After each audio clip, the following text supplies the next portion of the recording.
Mare, kaya mo pa ba? Parang hirap na hirap ka na yata ah. Manganganak ka na ba? Hindi, ano ka ba? 6 na buwan pa lang ang tiyan ko. Baka ikaw ang manganganak na. 7 buwan na yan. Huwag mo ko intindihin, hininga lang ako sa haba ng nilakad natin. Nakakainis naman kasi ang mga sasakyan ngayon. Kung kailan papunta tayong Capiz, saka naman sila mag-iinarte. Beatrice, yung mga driver ng kung anong pampasaherong sasakyan, may mga pinaglalaban yung mga yan. Wala tayong magagawa kung ganun ang ginawa nila ngayon. Ang sisihin natin yung gobyerno. Ang pangit ng sistema nila. Pinigiinitan na naman kasi nila ang mga lumang modelong jeep. Mas maganda naman talaga ang mga bagong sasakyan na gusto ng gobyerno. Itong mga driver lang naman ang maaarte. Uy, bibig mo. Baka mamaya may makarinig sa'yo dyan at baka anuhin ka pa. Ano, sasaktan nila ako? Buntis ako? Buntis din ako, Mare. Kapag may nangyari sa'yong hindi maganda dahil dyan sa bibig mo, hindi kita matutulungan. Nako, tara na nga. Baka maiwan pa tayo ng barko. Kumusta naman kayo ng mister mo? Nagkausap na ba kayong dalawa? Diyos ko, uuwi ba ako ng Capiz kung nasa maayos kaming kalagayan? Malamang hindi, Mirna. Buwisit na lalaking yun. Nagawa pa mang babae kahit na ang laki na ng tiyan ko. Sana mabaog siya at sana magkaroon ng matinding sakit yung babae para mahawa siya. Ikaw naman kasi nung high school tayo ang daming pumoporma sa'yo. Bakit ba kasi si Romel pa ang pinili mo? Mama's boy, walang pangarap sa buhay at asa lang din sa mga magulang. Ano bang nakita mo ron? Hindi ko rin alam. Bulag yata ako nun. Basta, ayoko na sa kanyang buwisit siya. Mambabae siya magdamag. Ako, bubuhayin ko tong anak ko ng mag-isa. Ikaw Mirna, bakit naisipan mo naman palang pumunta ng Capiz? Di ba maayos naman kayo ng asawa mo? Maayos naman kami ni Javier, pero yung nanay niya hindi. Ang sabi ko sa kanya kapag hindi niya pinatigil ang nanay niya sa pakikialam sa pamilya namin, aalis ako. Wala naman siyang ginawa. Ganun pa rin ang nanay niya. Kaya umalis ako. Akala ko ba okay kayo? Okay nga kami. Ang problema ko lang sa kanya, hindi niya magawang pagsabihan ng nanay niya. Hay nako, bakit ba kasi mga asawa natin mama's boy? Pero mas malala yung asawa ko. Walang trabaho eh. Si Javier meron naman. Palang talaga yung nanay. Kaya Mare, pasensya na. Makikisiksik pa ako sa inyo sa Capiz. Gusto ko lang talagang gulantangin ang biyenan ko. Gusto ko siyang makonsensya na umalis ako. Nagpaalam ka ba sa kanila? Nagsabi ako kay Javier. Sinabi ko sa kanya nga aalis na ako. Hindi ko na siya hinintay na makauwi ng bahay. Hindi ba parang makasarili ang ginagawa natin? Babiyahe tayo ng malayo para lang iwanan sila kahit buntis tayo? Beatrice, mas maganda nang lumayo sa mga stress. Kesa naman kasama natin sila tapos stress tayo lagi. Lalo lang maapektuhan ng anak natin. Kung sa bagay, may punto ka naman. Bilisan na natin. Kahit na parehong malaki na ang tiyan ng magkumaring Bea at Mirna, sumakay pa rin sila ng barko para lang takasan ng mga taong nagdudulot sa kanila ng sakit ng ulo. Ang tanging gusto lamang nila, maging mapayapa ang kanilang utak bago man lang sila manganak. Wala na silang pakialam sa iisipin ng mga iniwan nila. Punong-puno na rin kasi sila. Wala na silang pasensya. Ubos na ubos na. Ang tanging iniisip na lamang nila ay isalba ang natitirang kakarampot na kapayapaan na meron sila. Dahil pareho namang may pera at nakakaluwag, nakakuha sila ng sariling kwarto para mas komportable silang dalawa. Maliit lamang yon pero sapat na yon para sa 2 buntis. Hindi ba masakit ang tiyan mo? Magsasabi ka kapag masakit ang tiyan mo ha? Hindi naman. Ikaw ba? Hindi naman pero kanina masakit kasi sipa ng sipa tong anak ko. Magpahinga na muna siguro tayo. Nakakapagod din yung nilakad natin. Magpahinga ka na muna. Ikaw, anong gagawin mo? Aakyat lang ako, maglalakad-lakad. Pambihira ka, ang layo na nga ng nilakad natin tapos maglalakad-lakad ka pa ulit. Kasi gusto ko makalanghap ng sariwang hangin na may kasamang usok. O siya, ikaw ang bahala. Basta mag-ingat ka ha. Buntis ka, paalala ko lang. Buntis ka rin. Alam ko. Pahinga ka lang dyan. Akyat na ako. Nung gabing yun, marami ng tao sa tinatawag nilang upper deck. Siksikan na rin sa mga upuan. Pero maluwag-luwag pa rin naman ang daanan kaya hindi nag-alala si Bea na baka may makasagi sa kanya. Sa kanyang paglalakad, napansin niya ang isang lalaki na nakatayo sa gilid. Nakatingin ito sa kanya. Nung una, inakala niya na baka kakilala niya ito. Pero nang tingnan niya ito ng maigi, hindi niya naman ito mamukaan. Bakit ba nakatingin tong pangit na to sa akin? Lalapitan niya sana ang lalaki pero bigla na lang may mga kalalakihan na nagtakbuhan sa harapan niya kaya siya napigilan. Buwisit naman tong mga lalaki na to. Mga isip bata dito pa naghahabulan sa ibabaw eh. Malaglag sana sa dagat. Nang balikan niya ng tingin ng lalaki, bigla na lamang itong nawala sa paningin niya. Wala na sa kinatatayuan nito. Nilingon-lingon niya ang paligid, pero hindi na niya yun nasilayan pa. Napailing na lamang si Bea. Hindi niya malaman kung papaanong sa ganoong kabilis na wala na ang lalaki doon. Tumalo na yata sa tubig yung isang yun ah. Naglakad-lakad na lamang ang babaeng si Bea. Kahit na papaano, narelax siya dahil sa lamig ng hangin. Gumaan din ang pakiramdam niya. Pakiramdam na hindi niya maramdaman kapag kasama niya ang kanyang asawa. Nasira ang kanyang pagmumuni-muni nang may matandang lalaki na lumapit sa kanya. May mga dala-dala itong kwintas. Hindi niya sana ito papansinin dahil hindi naman siya bumibili ng mga ganoon. Pero kinalbit siya noon. Iya, kunin mo ito. Isuot mo ito. Pangontra ito sa masasamang elemento na maaaring lumapit sa iyo. Hindi po ako bumibili ng ganyan. Hindi ko naman ito ibinebenta eh. Pinamimigay ko lang ito sa lahat ng pasahero na papuntang Capiz. Alam mo kasi, Hindi po ako naniniwala sa masasamang elemento kasi po taga-Capiz din ang mga magulang ko. Matagal na sila ron pero wala naman silang nakukwento sa akin tungkol sa masasamang elemento. Kaya pasensya na po hindi po ako tatanggap niyan kahit na libre. hindi ka ba nag-aalala para sa batang dinadala mo? Mukhang hindi ka pa naman laking Capiz. Kung ayos lang po, iwan niyo na po ako. Umalis po ako sa amin kasi stress po ako eh. Ito lang yung oras para makapag-relax ako. Kung pwede lang naman po, no? Hindi ako makapaniwala na may isang buntis na tumatanggi sa mga pangontra. Ngayon po, kailangan niyo nang maniwala. Kapag nagbago ang isip mo, iha, puntahan mo lang ako sa bandang yon. Bibigyan kita. Tumango na lamang si Bea kahit na ang totoo ay wala naman talaga siyang pakialam. Naglakad na lamang ang matandang lalaki. Napapailing na lamang si Bea. Hindi kasi siya madalas pumatol sa mga ganon. Para sa kanya, maaring parte lang din yun ng modus na matanda. Ganun tumakbo ang utak niya sa mga taong hindi naman niya kilala. Matapos ang halos kalahating oras na pagmumuni-muni, binalikan na lamang niya ang kanyang kumare na si Mirna. Mahimbing na ang tulog ni Mirna, kaya naisipan na lamang din niyang matulog. Pero kahit na anong gawin niyang pikit, hindi siya dinadalaw ng antok. Maya-maya, bigla na lamang siya nakarinig ng boses ng lalaki na parang bumubulong mismo sa harapan ng tenga niya. Agad siyang napadilat at napabangon. Wala naman silang ibang kasama sa kwarto. Tanging silang dalawa lang ni Mirna. Guni-guni ko lang ba yun? Bea, bakit? Bigla kasing may narinig akong boses ng lalaki sa tenga ko. Pero wala naman. Wala naman tayong ibang kasama rito. Tayo lang. Baka naman mga boses lang sa taas yun. Marami pa rin yatang gising sa upper eh. Baka nga siguro. Oh, bakit ka pala nagising? Masama ang panaginip ko eh. Ha? Binangungot ka? Hindi naman totally bangungot. Pero sa panaginip ko, may tinanggihan daw akong matandang lalaki. Pagkatapos nun, parang gumulo na yung buhay ko. Matandang lalaki? Ano yun, sugar daddy? Baliw. Basta hindi ko rin alam kung ano. Basta ganun lang ang napanaginipan ko.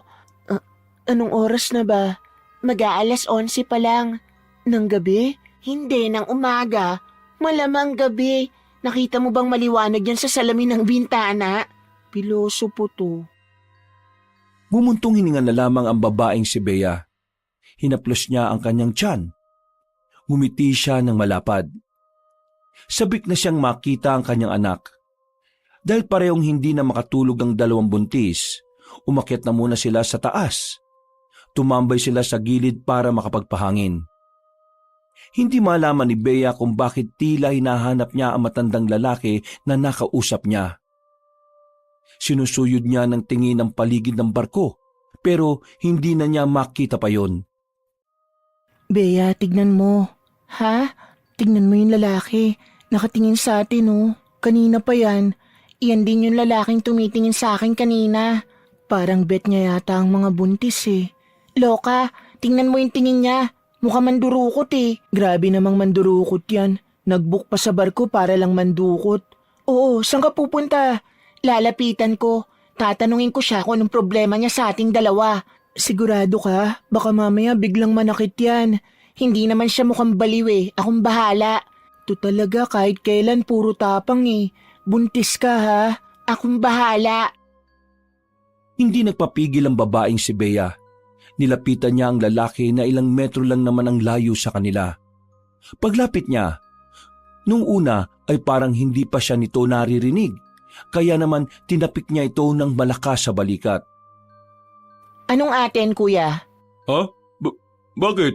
Kanina mo pa kami tinitingnan. Kanina rin nung ako lang mag-isa. Tinitingnan mo ko. May problema ka ba sa amin?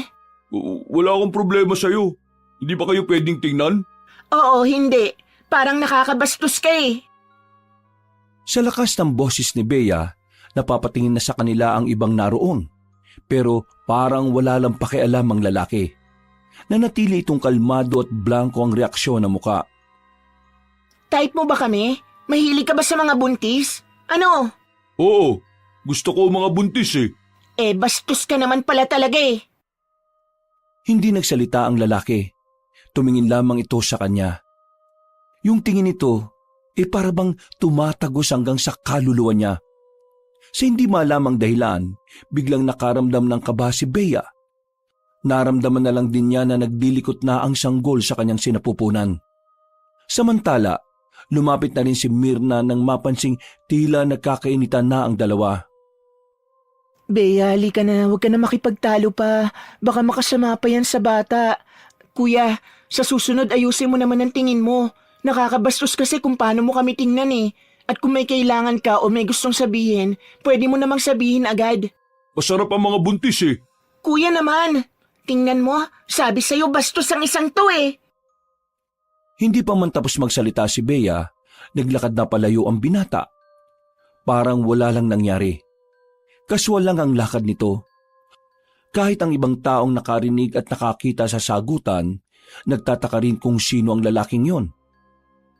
Kailangan natin siyang i-report sa kapitan ng barkong to o kahit man lang sa mga namumuno dito. Baka mamaya meron pa siyang bastusing iba. Sige, hanapin natin ang management dito.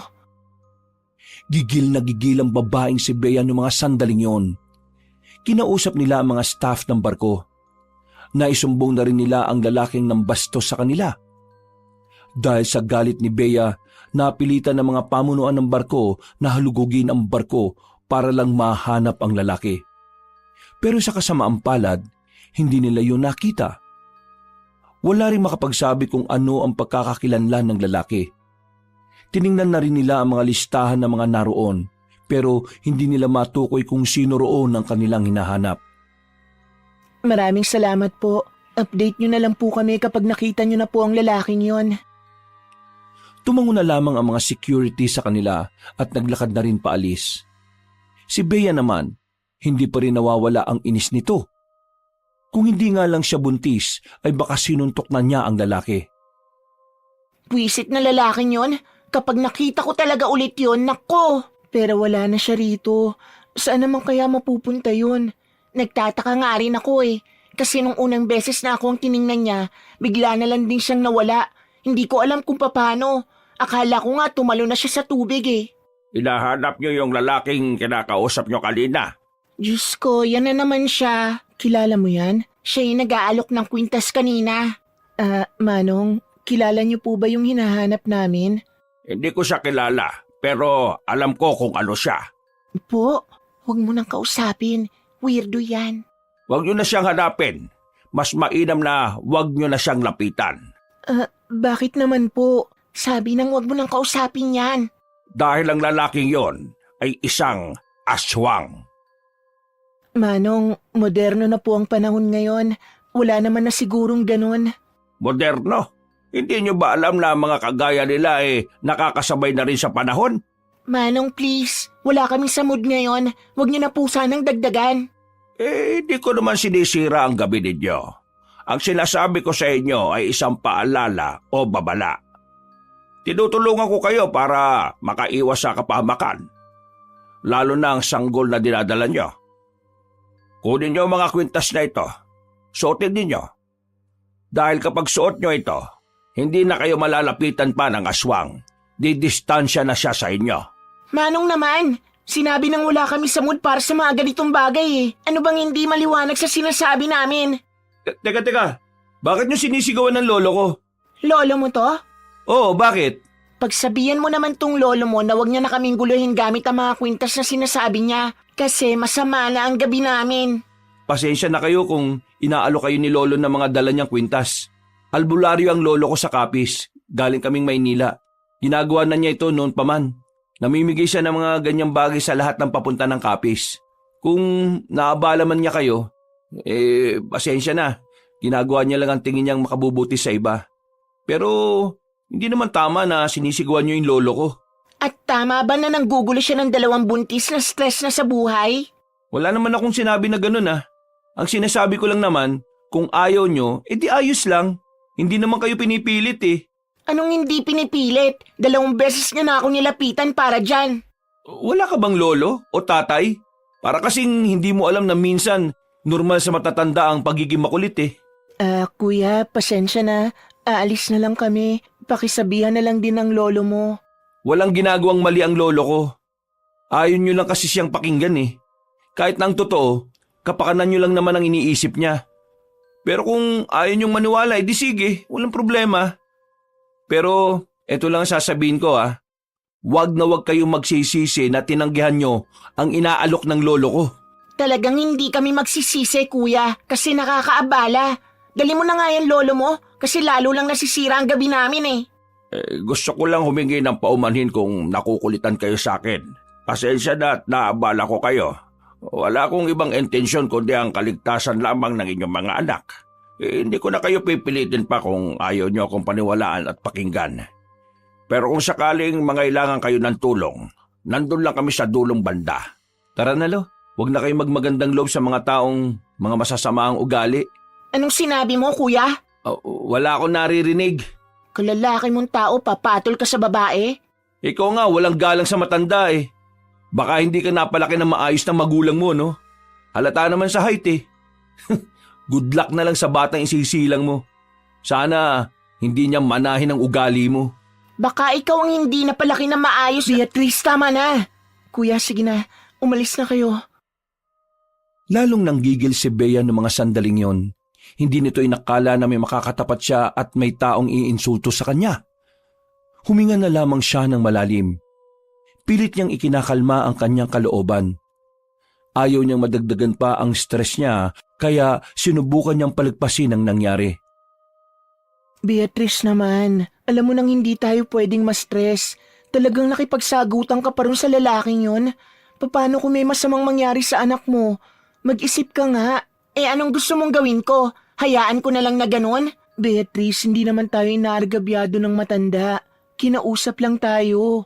Masyado ka lang talagang emosyonal kaya iritado ka. At kinakampihan mo pa yung maglolo na yon? Hindi ko sila kinakampihan. Pero hindi rin naman kasi tama na sigawan mo yung matanda. Ang dami pang nakakarinig. Paano kung lolo mo ang ginanon? Di ba magagalit ka rin? Umirap na lamang si Bea.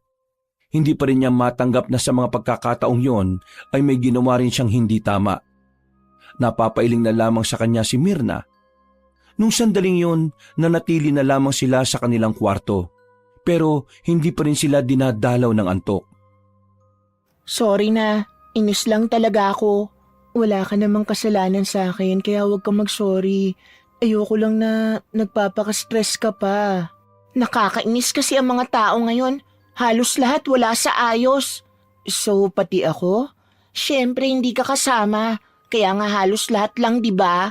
Ang mabuti pa, pilitin na lang nating makatulog. Anong oras na rin eh. Masama sa atin ang nagpupuyat. Tumango na lamang ang babaeng si Bea. Ipinikit na niya ang kanyang mga mata. Kalaunan din naman ay nakaramdam na rin siya ng antok. 11:00 na gumising ang babae. Nakaramdam na rin siya ng gutom.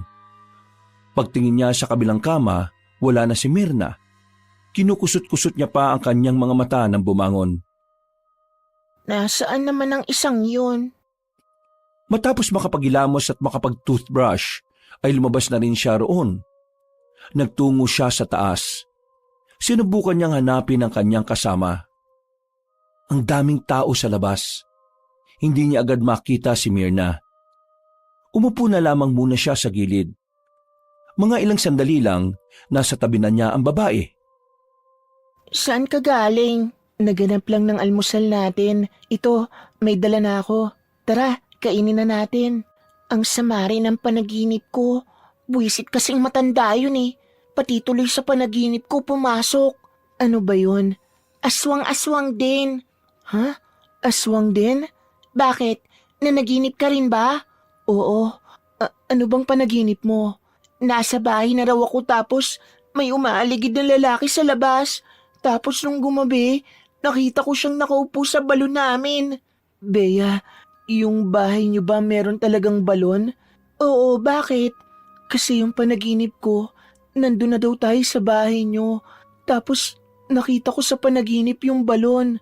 We, oo nga. Dun sa panaginip ko yung bahay niyo may taniman ng kamatis at iba pang mga gulay ano. Tama ba? Hindi ko lang maalala kung sa kaliwa o sa kanan. Pero tingin ko parang sa gilid lang talaga siya. Hindi na muna nakapagsalita ang babaeng si Bea. Medyo kinilabutan siya. Hindi pa naman kasi nakakapunta si Myrna sa bahay nila pero tumutugma ang mga sinasabi nito. Isang matibay na indikasyon lang na totoo nga ang sinasabi ng babae. Ano kayang ibig sabihin nito? Baka mamaya may masama itong ibig sabihin. Hindi kaya dapat naniwala tayo dun sa matanda? Maniwala ng alin? Na aswang yung lalaking kinaiinisan natin? Yung lalaking manyak? Diyos ko, tigilan mo na nga yan, Myrna. Yung panaginip natin, baka nagkakataon lang kasi pareho tayong buntis. Grabe namang pagkakataon yan. Biruin mo, hindi pa ako nakakarating sa inyo pero sa panaginip ko, ganun na ganun yung bahay ninyo. Nako, wag ka na nga lang mag-isip ng kung ano-ano. Kumain na nga lang tayo. Tara na. Pilit inaalis ni Bea sa isipan niya ang halos pagkakapareho ng kanilang panaginip. Pero sa totoo lang, kinikilabutan din siya. Parang kakaunting kibot na lamang ay unti-unti na rin niyang pagtutuunan ng pansin ang sinabi sa kanila ng matandang albularyo. Huminga ng malalim si Bea. Ngumiti na lamang siya ng pilit. Inisip na lamang niya na matatapos din ang lahat ng kanilang nararamdaman. Mabilis na lumipas sa mga oras. Matapos ang sobrang tagal na biyahe, nakarating na rin sila sa probinsya ng Capiz. Gabi na nang makababa na sila ng pier. Ang daming tao, pahirapan kung makasakay. Ang sabi ni Manong na napagtanungan ko, wala na raw masasakyan ngayon. Hanggang 9:00 lang daw kasi ang mga sasakyan ngayon dito eh. Kaya yung iba raw na pasahero kung saan-saan na lang muna matutulog dito. Don't tell me matutulog tayo rito. Wala namang maayos na matutulugan dito, no? Eh wala rin naman kasi tayo masasakyan. Hahanap na lang siguro tayo ng maayos na pwesto. Kahit na nakaupo lang tayo, okay na siguro. Wala ka bang maaarkilang sasakyan dyan? Magbabayad naman tayo. Tingin mo ba may maaarkila tayo eh? Halos lahat dito, ganun din ang hanap. Eh buntis naman tayo no? Baka naman paunahin nila tayo. Sinubukan ko nang maghanap, pero wala naman silang pakialam kung buntis tayo o hindi eh. Ang malas naman natin. Kung hindi siguro tayo tumagal sa pag-stop over sa pier kanina, eh di sana nakarating tayo rito ng medyo maaga pa. Wala naman tayong magagawa. Ang mabuti pa, Humanap na tayo ng mapupwestuhan kesa naiinis ka dyan. Huminga ng malalim si Bea. Pinilit na lamang niyang ikalma ang kanyang sarili. Pero sa totoo lang ay gusto na niyang sumigaw sa inis. Naglakad-lakad sila sa pier. Wala silang makitang maayos na pwesto. Nauna na sila ng iba. Hindi na alam ni Bea kung ano ang gagawin nila. Stress na siya. Maya-maya pa, biglang lumapit sa kanila ang maglolo. Ang maglolong nakausap nila sa barko. Pasensya na kung mga abala ulit ako mga iha. Pero wala ba kayong masasakyan? Hinawakan ni Mirna ang kanyang kamay para hindi na mainis pa. Pero kalmado na siya sa mga sandaling iyon. Hindi na rin siya naiinis sa matanda. Yung lalaki naman nakasama nito lang ang kinaiinisan niya. Wala nga po kaming mahanap. Hindi po namin inakalang kapag ganitong oras pala wala na masasakyan dito. Matagal-tagal na rin kasi nung huling pumunta si Bea rito. May hinihintay kaming sundo eh. Kung gusto nyo, sumabay na lang kayo sa amin. Hindi maganda na nasa labas kayo ng ganitong oras. Pero lo, alam niyo naman yung nangyari nung nasa barko pa tayo, di ba? Ayaw nila apo. Hindi ka ba naaawa sa kanila? Mga buntis sila oh. Mahamog sa labas. Paano kung sobrang layo pala ng tirahan ng mga yan? Mga iha, saan ba ang bahay ninyo? Bea, saan daw? Kahit wag na. Maghihintay na lang tayo dito hanggang umaga. Seryoso ka ba? Ilang oras tayong tatayo rito? Diyos ko, pwede ba? Ibaba mo na nga muna ang pride mo. Wala tayong ibang mahihinga ng tulong. Nagtitiwala ka agad sa kanila, hindi naman natin yan kilala.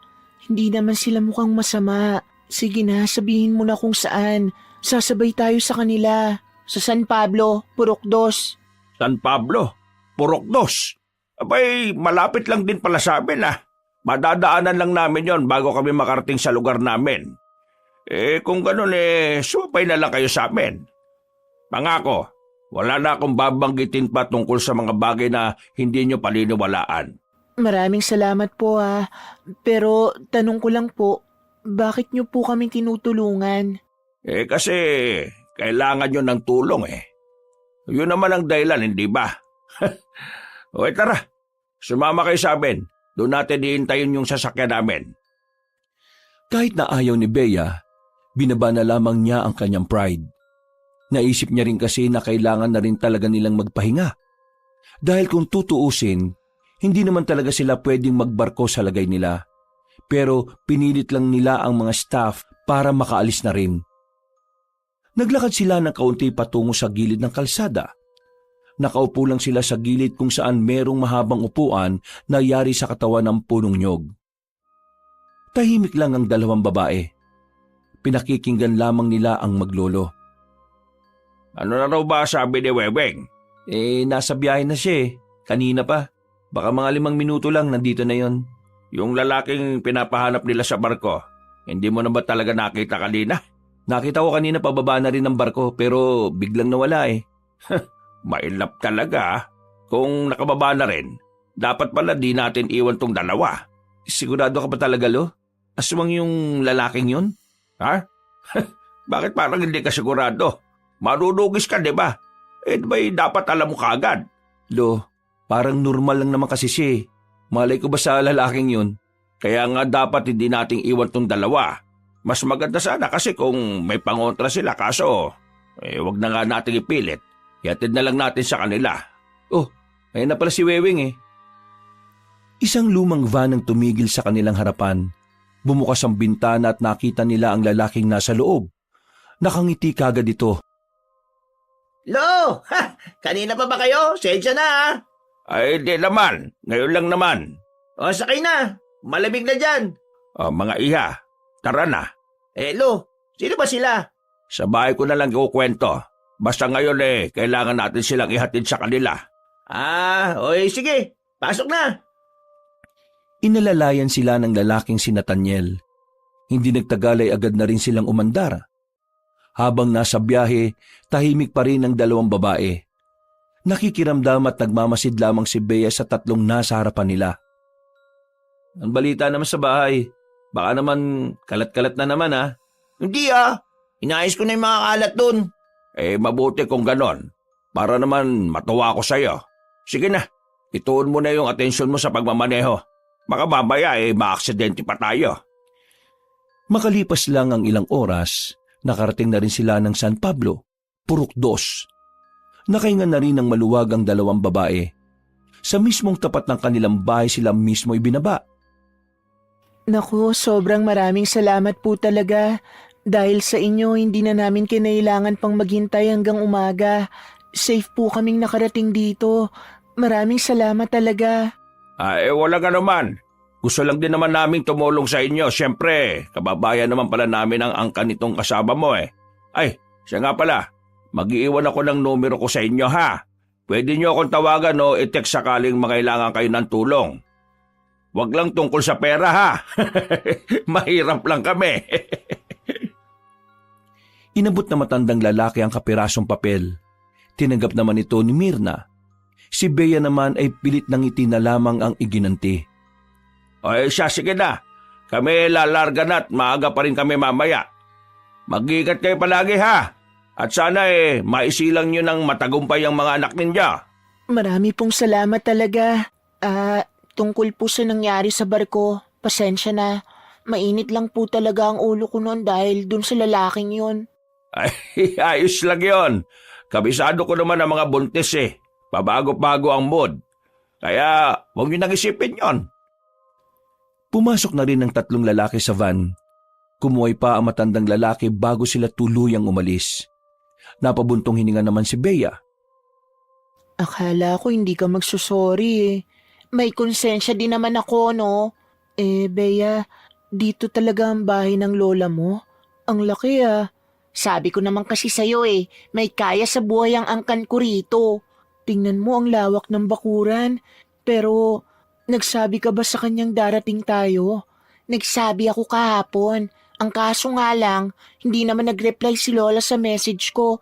Kaya hindi ko alam kung alam niya. Sa iba mong kamag-anak, hindi ka nag-message?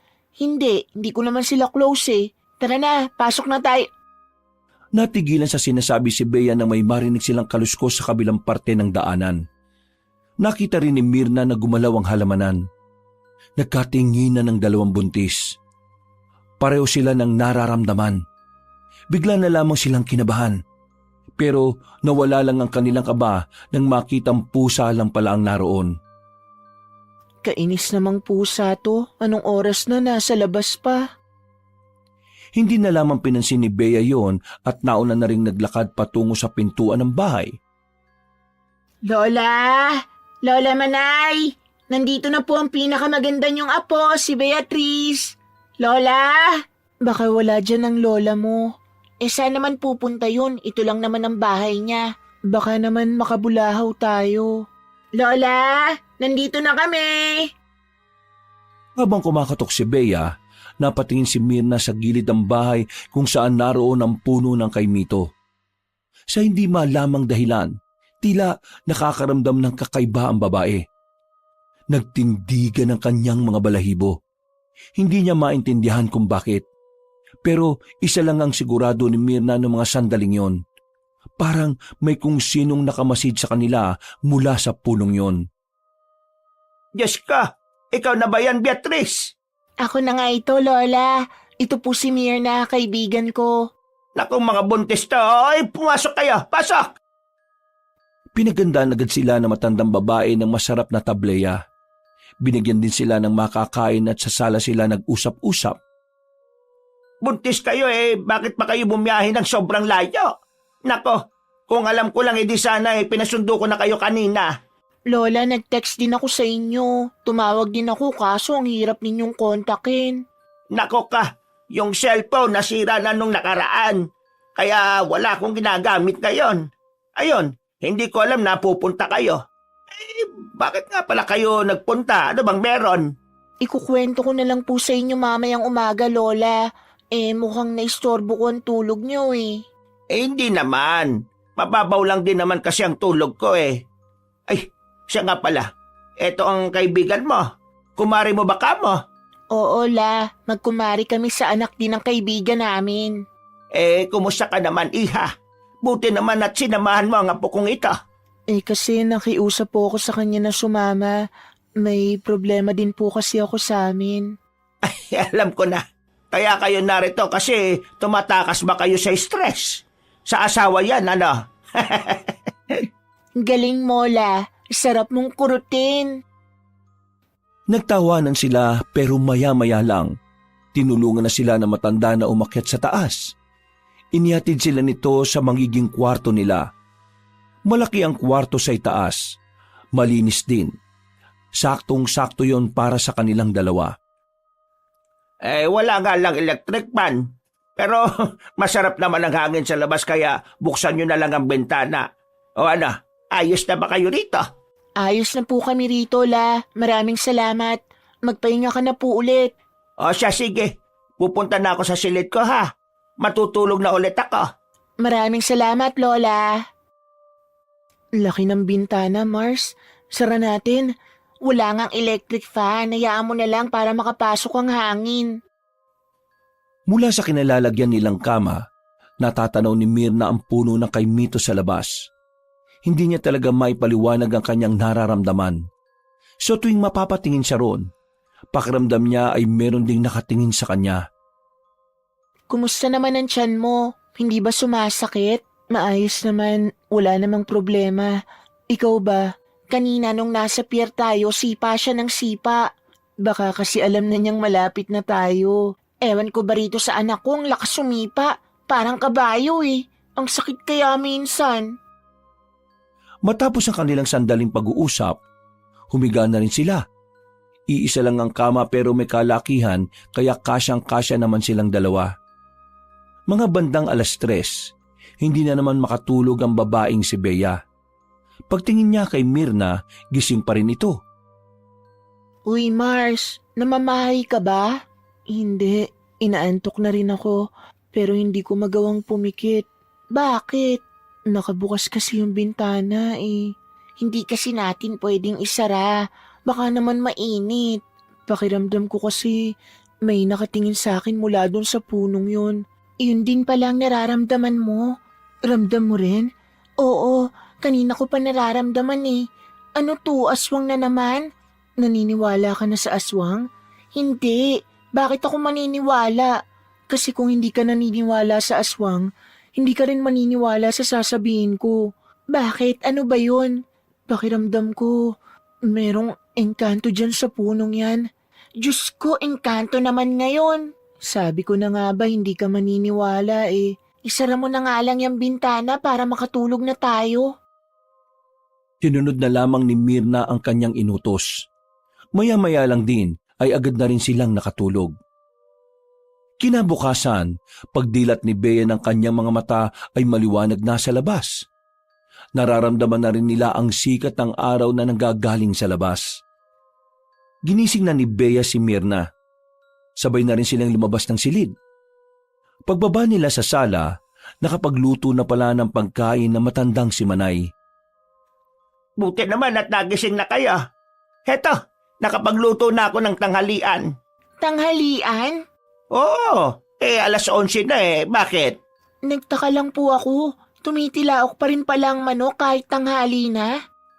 Oo naman. Hindi mo naman sila mapipigilan kung gusto nila eh. Pwede ko rin po ba kayong tawaging Lola? Oo naman. Bakit naman hindi? Alam niyo po kasi hindi ko po naranasang magkaroon ng lola. Bago ako ipanganak, wala na po ang lolo at lola ko. Bunso po kasi ako eh, kaya hindi ko na sila inabutan. Ulot lola mo ah, kaya hindi sila umabot ng matagal. Uy, si Lola, grabe to. Tama naman si Lola Manay. Yung lolo ko pala inom. Si Lola naman malakas manigarilyo, kaya yun, maagang kinuha ni Lord. Masaya silang kumain ng tanghaling yon, kung ano-ano na ang naikwento nila sa matanda. Masigla na sana ang oras na yon kung hindi lamang napunta ang usapan sa mga kababalaghan. Wala ba kayong nararamdaman na kakaiba nang dumating kayo rito? Nagkatinginan ng dalawang buntis. Hindi na nagkaila pa si Bea. Aaminin na niya ang nararamdaman nila ni Mirna. Sa bintana namin, malapit po yung punong kay Mito. Pakiramdam namin, May nakatingin sa amin dun. Meron talaga nakatira sa kay Mito na yon. Hindi lang namin pwedeng putulin ang puno dahil baka magalit. Nakatira? Oo, engkanto. Pero huwag kayo mag-alala. Sabi ng albularyo na nakausap ko noon, hindi naman daw masama ang engkantong yan. Engkantong puti ang tawag sa kanila. Hindi sila nananakit. Nagmamasid lang sila palagi.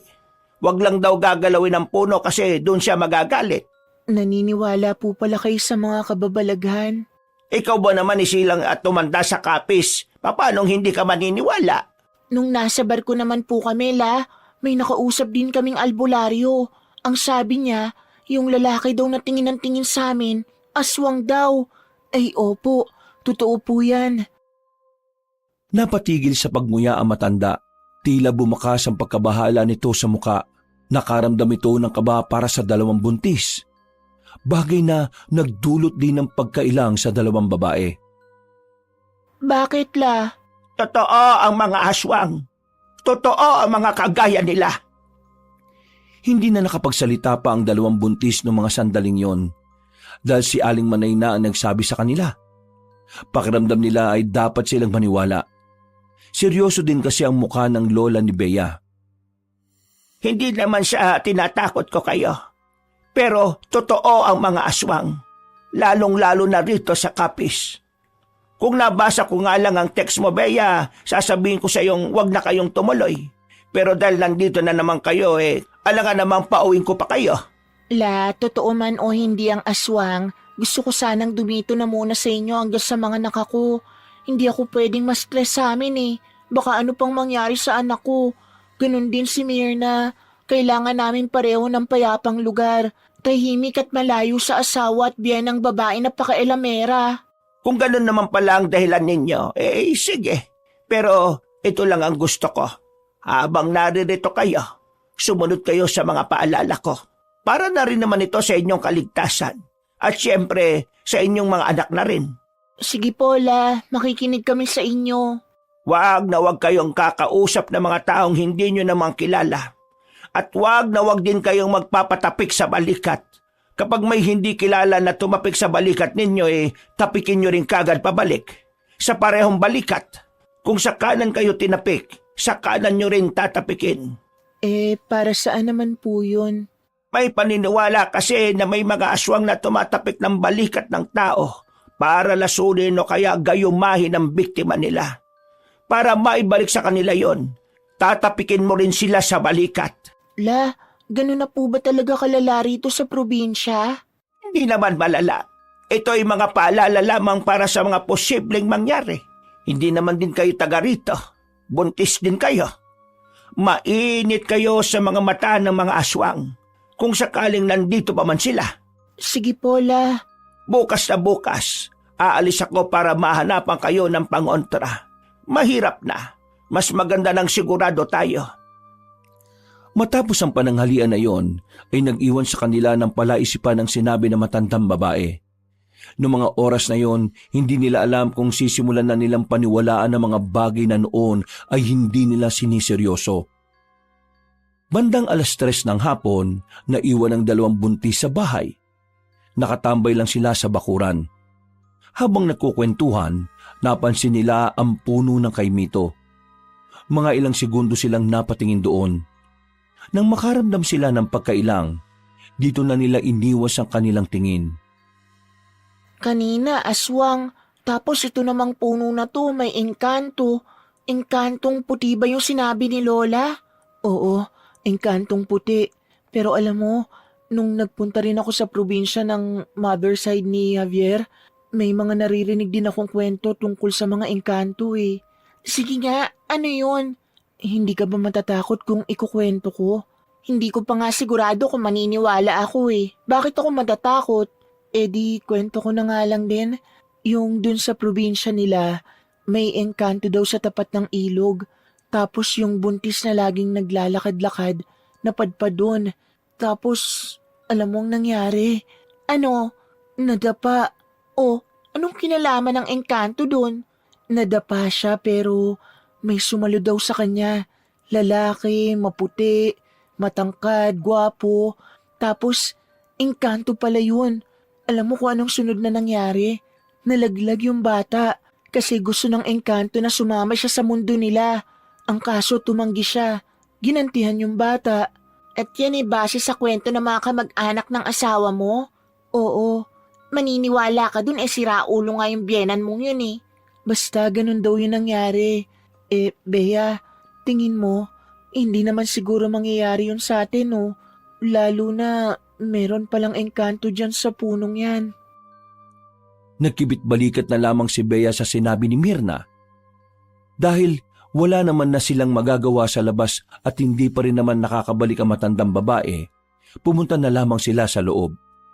Nanatili lang si Bea sa sala, habang ang babae namang si Mirna ay nagtungo sa kanilang silid.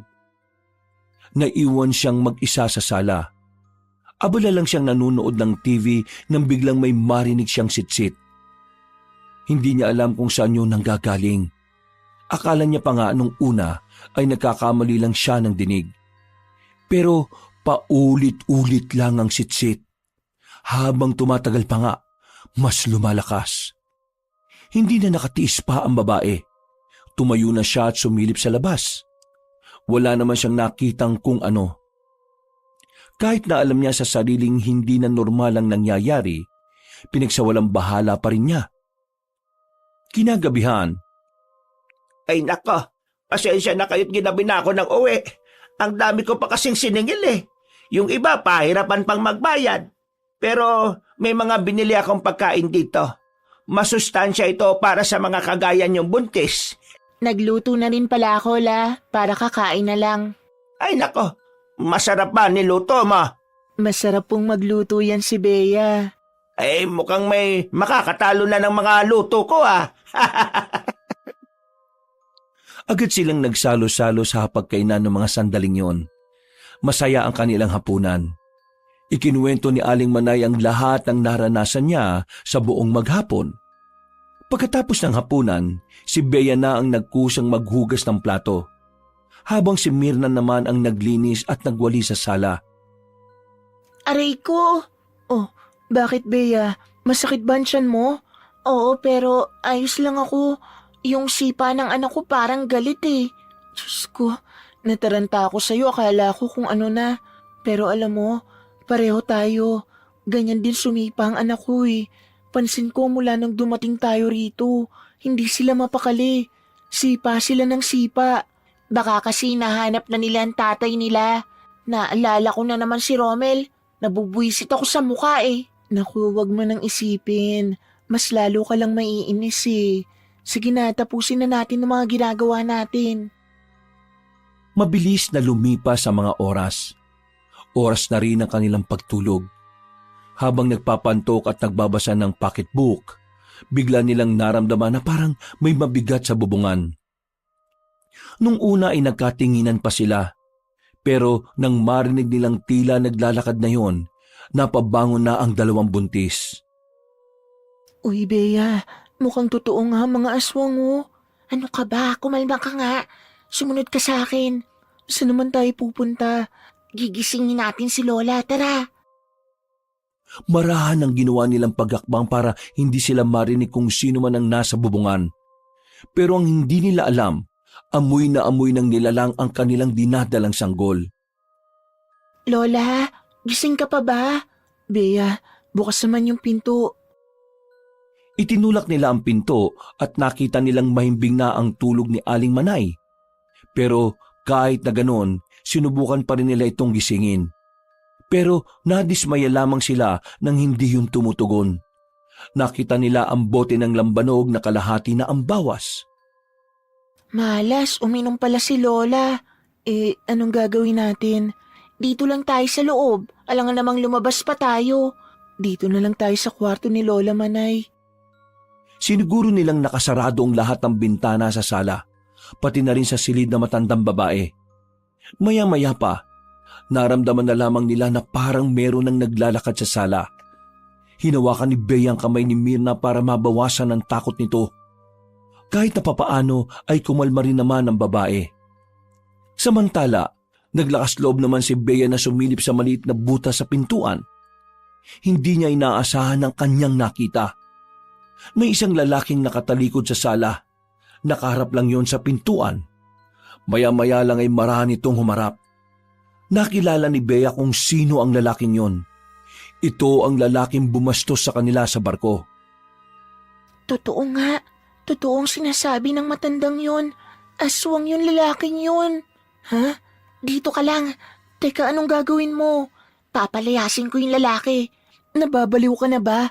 Ikaw nga rin na nagsabi. Totoong sinasabi ng lalaking albularyo. Tapos lalabas ka? Paano kung lapain nun ng tiyan mo? Kung hindi natin siya papaalisin, hindi tayo makakaalis dito. Mas maganda nandito lang tayo. Ang mahalagay, ligtas naman tayo rito. Itinikom na ni Bea ang kanyang bibig nang makitang naglakad na ang lalaki palapit sa pintuan. Umalis na sila roon at tumabi sa gilid ni Aling Manay. Kinuha ni Bea ang bote ng lambanog. Yun ang tanging bagay na tingin niya ay makakapagligtas sa kanila. Alam ko nandiyan kayo. Huwag niyo na akong pahirapan. Hinahanap ko kayo halos isang araw. Tumigil ka! Kung ano ka man, wala kaming pakialam. Kapag sinubukan mong pumasok dito, ipapalo ko sa itong bote na to. Amoy na amoy ko ang sarap ng sanggol. Nababaliw ako sa sarap eh. Sobrang nababaliw na ako. Kaya naman, lumabas na kayong dalawa dyan. Kapag hindi kayo lumabas, wawasakin ko ang pintuang ito. Bea, anong gagawin natin? Diyos ko. Yung numero ng albularyo, nasa kwarto natin. Malas, hindi mo ba matandaan? Hindi eh. Narinig na lamang nila ang gumagalaw-galaw na ang doorknob ng pinto. Indikasyon na nagsisimula ng tangkay ng lalaking aswang ang kanilang kinalalagyan. Kahit na hindi naman relihiyosong tao si Bea, makailang ulit niyang pinagdasal na sana ay may tumulong sa kanila. Hindi rin kasi nila pwedeng asahan na matandang si Manay. Bukod sa lasing ito, alam nilang sa katandaan nito ay hindi rin naman ito kakayanin ng lalaking aswang. Maya-maya lang, nagtaka sila dahil meron na silang narinig na tinig na matanda sa sala. Isang tinig na hindi naman nila kilala. Ayon sa kanilang pagkakarinig, tila pinapaalis na matanda ang lalaking aswang na nanggugulo sa kanila. Lubayan mo ang dalawang buntis na yan! Huwag ka makialam dito. Magkaiba mundo nating dalawa. Wala kang kinalaman dito. Lubayan mo sila. Wala rin sila kinalaman sa gusto mong mangyari. Sinusubukan ko lang isalba ang sarili ko sa gutom. Huwag ka makialam. Hindi ako papayag na gawin mo silang pagkain. Kung hindi ka titigil, mapipilitan akong paslangin ka, kaibigan. Aba, tinatakot mo ba ako? Hindi kita tinatakot. Pero kayong mga aswang, alam niyo naman siguro kung ano ang kakayahan ng mga kagaya ko. Nung mga sandaling yon, hindi nila maintindihan kung ano na ba ang takbo ng usapan ng dalawa sa labas. Masyado ring mahiwaga ang dating na matandang naririnig nila. Nagpatuloy pa ang usapan ng dalawa hanggang sa tuluyan na ngang umalis ang aswang na lalaki. Narinig pa nilang padabog na isinarado ang pintuan sa sala. Nang masiguro nilang wala na ang aswang, lumabas na rin sila sa silid. Sinubukan nilang sumilip sa labas. Nakahinga sila ng maluwag nang masigurong nakalis na nga talaga ang aswang. Samantala, meron naman silang nakitang liwanag na nagmumula sa puno ng kaimito. Hindi sila makapaniwala. Para kasing nagkaroon doon ng portal kung saan nanggagaling ang nakakasilaw na liwanag. Bea, ano yun? Bakit akong tinatanong mo? Bea, parang lagusan yata yan. Diyan yata nakatira yung engkanto eh. Teka, yung matanda kanina, siya yung engkanto? Tara na sa loob, bilis. Uy, naririnig mo ba ako? Natulala si Bea sa harapan ng punong kaimito. Nakatingin lang siya sa lagusan. Parang merong umaakit sa kanya na pumasok din doon. Buti na lamang, nakatikim siya ng malakas na sampal sa babaeng si Mirna. Natauhan siya dahil sa ginawa ng babae. Hindi na siya nito pabalik sa pintuan. Agad namang sinara ni Mirna ang pintuan sa sala. Ano bang ginagawa mo? Ha?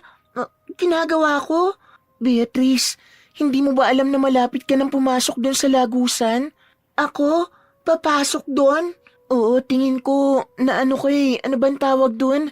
Yung wala ka sa sarili? Na-hypnotized ako? Oo, gano'n na nga. My God! Nahaplos na lamang ng babae ang kanyang tiyan. Dahil takot sila magpunta sa silid nila dahil malapit yon sa punong kay Mito, nanatili na lamang sila sa sala. Gulong-gulo ang utak nila kung ano ang mararamdaman nila. Hindi pa sila nakaka-recover sa kilabot na idinulot ng aswang, dumagdag pa ang engkanto sa punong yon. Tingin ko ikaw ang gusto ng engkanto, tapos tayong dalawa naman ang gusto ng aswang. Diyos ko, ano ba nangyayari sa buhay natin?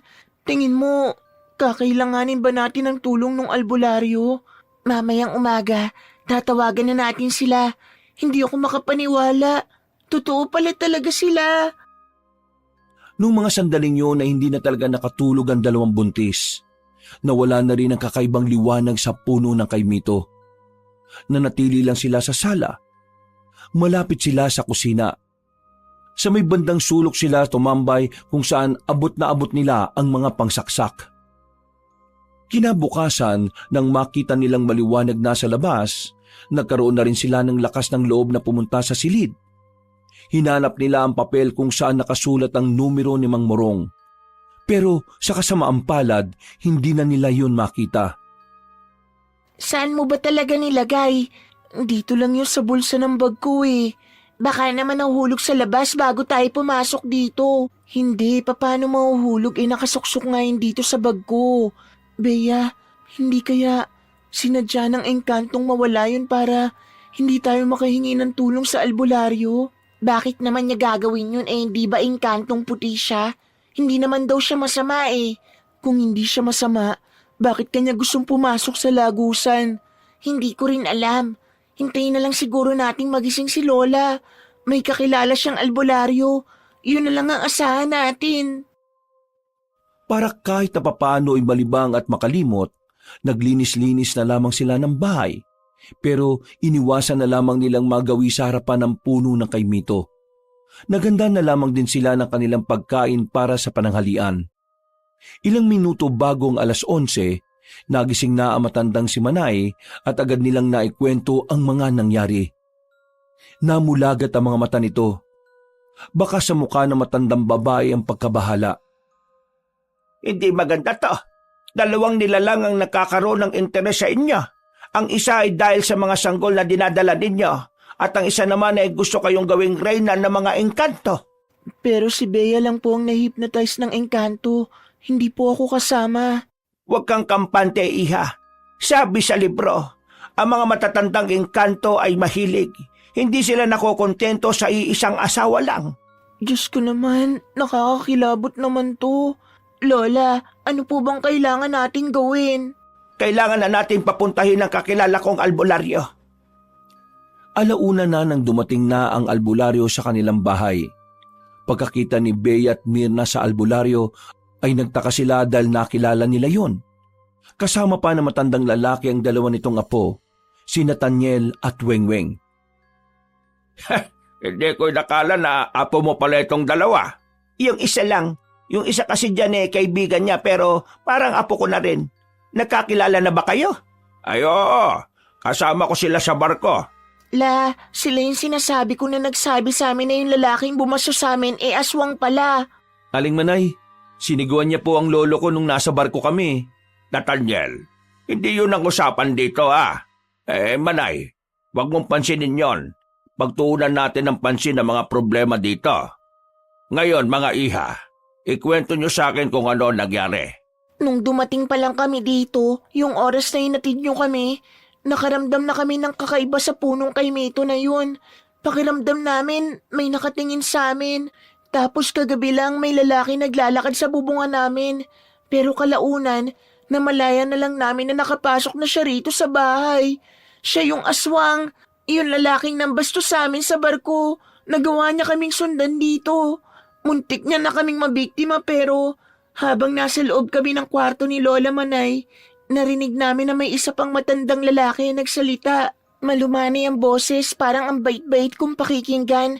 Pinagbantaan niya yung lalaking aswang. Natakot yung aswang at umalis. Pag alis ng aswang, akala namin wala ng problema.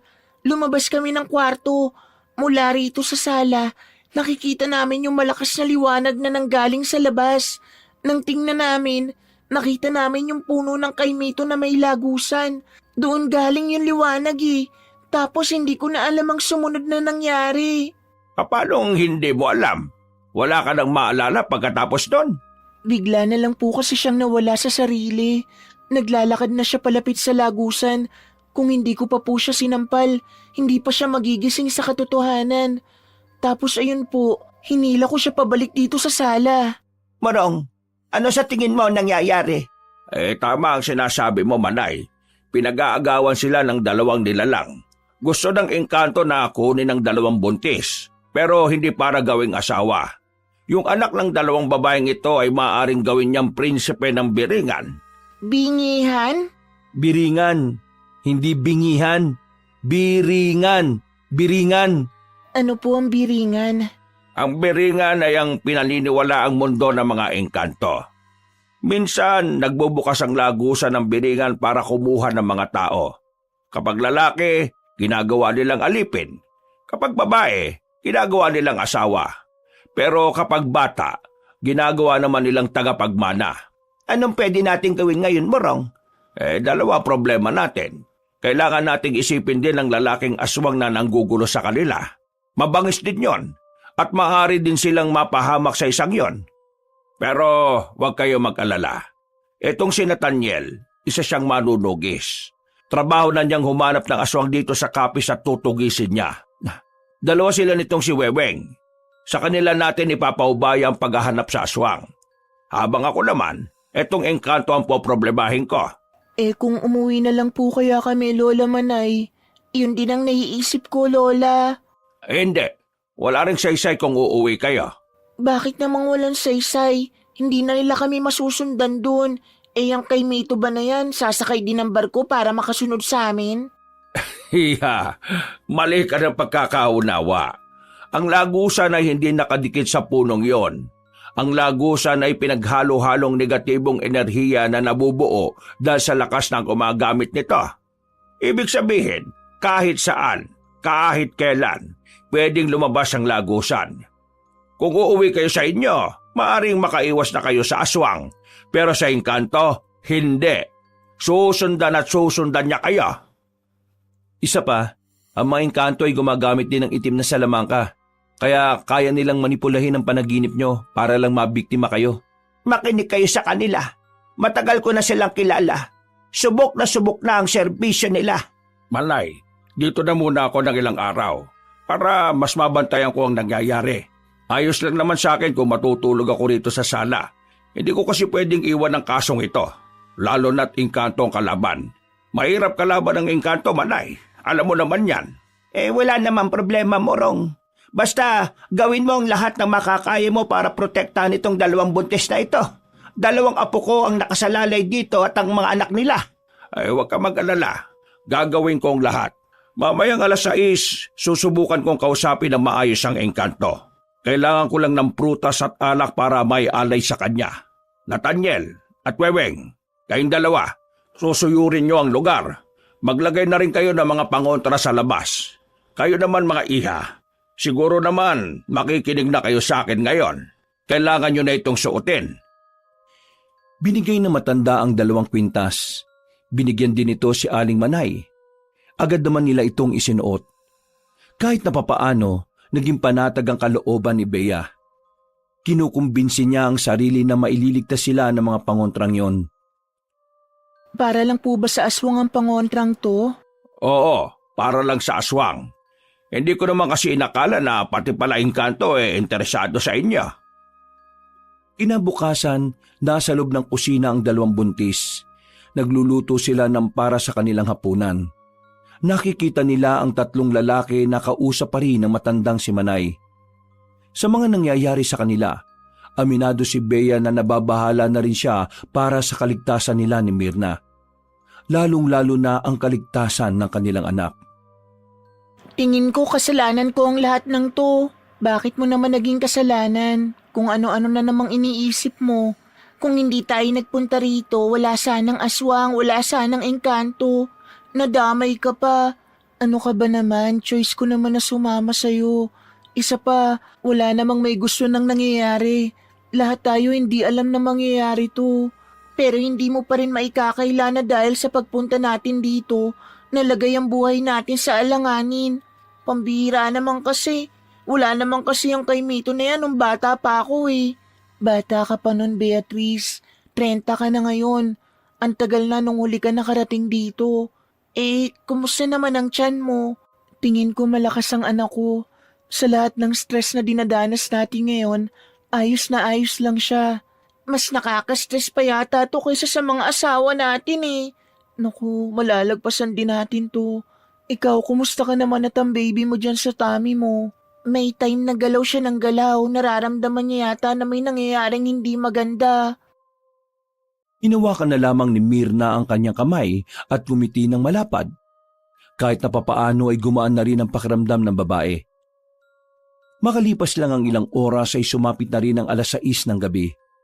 Umalis na ang 2 binata para hanapin ang aswang, habang si Mang Morong naman ay pinuntahan na ang harapan ng punong kay Mito.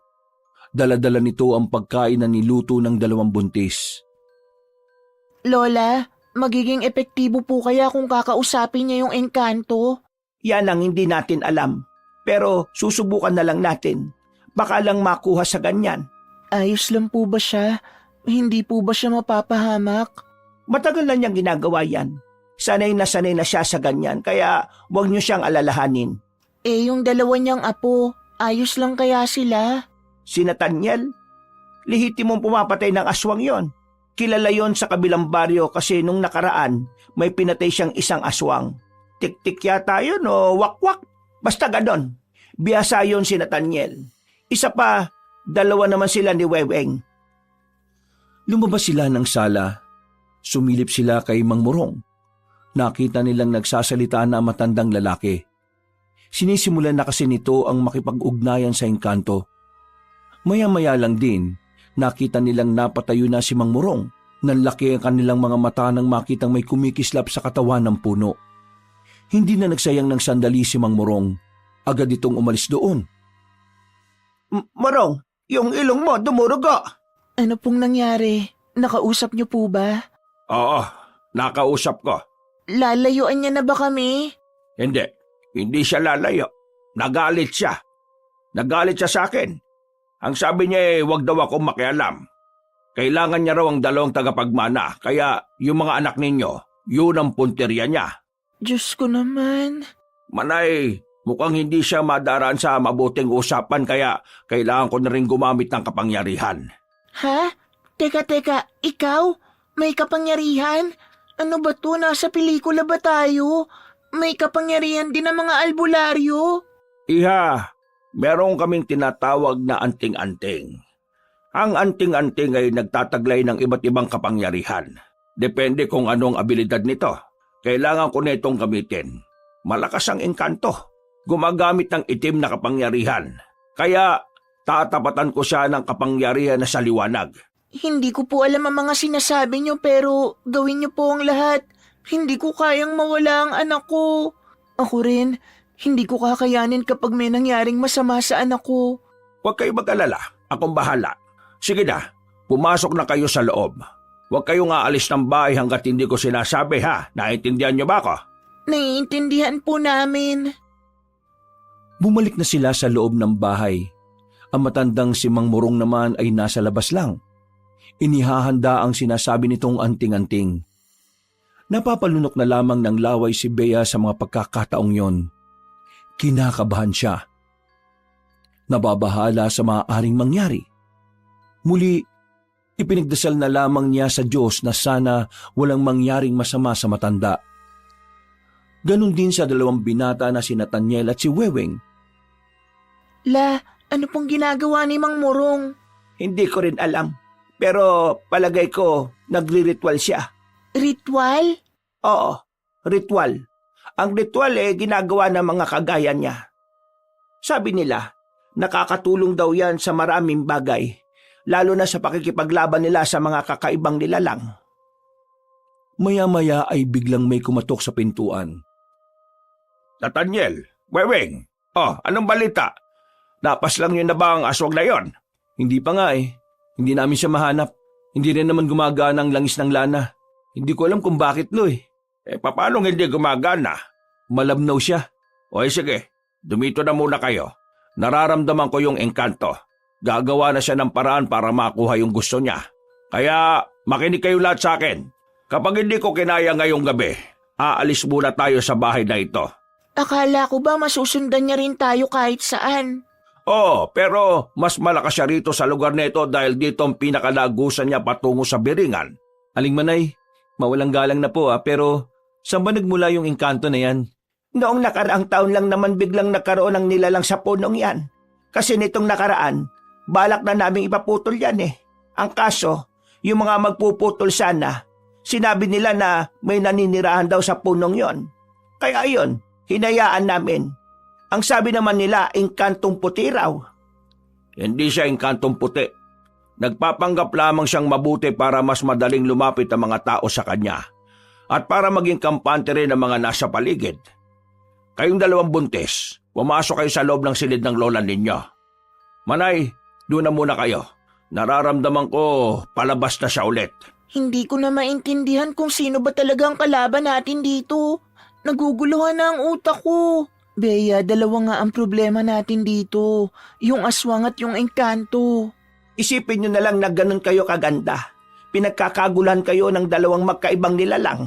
Lola naman, hindi naman po ito yung tamang pagkakataon para magbiro ng ganyan. Pinagagaan ko lang naman ang pakiramdam ninyo. Pues hindi siya gumaan. Uy, Bea, lola mo yan. Hindi, ayos lang Mirna, hayaan mo siya. Natigilan ng kanilang pag-uusap nang makarinig sila ng malakas na kalabog. Kasunod noon ay ang pagsigaw ni Mang Morong. Aling Manay, lumabas kayo dyan! Aalis tayo ngayon!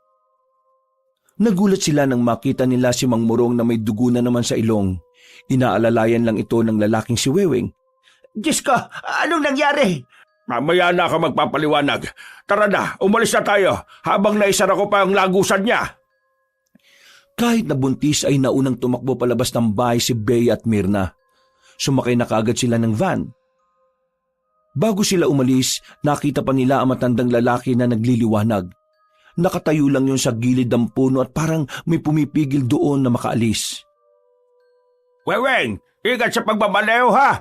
Baka mamaya sabay-sabay tayong mamatay. Wala kang dapat ipaglalalo. Biyasa yata ito. Ano po bang nangyari kanina? Malakas eh. Malakas yung engkanto doon. Hindi ko matansya. Kaya ang ginawa ko, ginamitan ko na muna siya ng ritual. Hindi siya makakaalis pansamantala sa kinalalagyan niya. Kakaiba yung engkantong yun. Hindi siya basta engkanto lang. Hari siya ng isang angkan sa Biringan. Anong ibig sabihin nun? Kapag hari, malakas talaga. Mas marami siyang kayang gawin kumpara sa pangkaraniwang engkanto. Saan ang punta natin ngayon nito, Morong? Doon na muna kayo sa amin.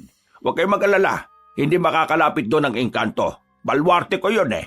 Paano kung sa biyahe natin bigla na lang siyang lumitaw? Hindi siya kasing lakas kumpara nung nandun siya. Kasi wala na siya sa teritoryo niya.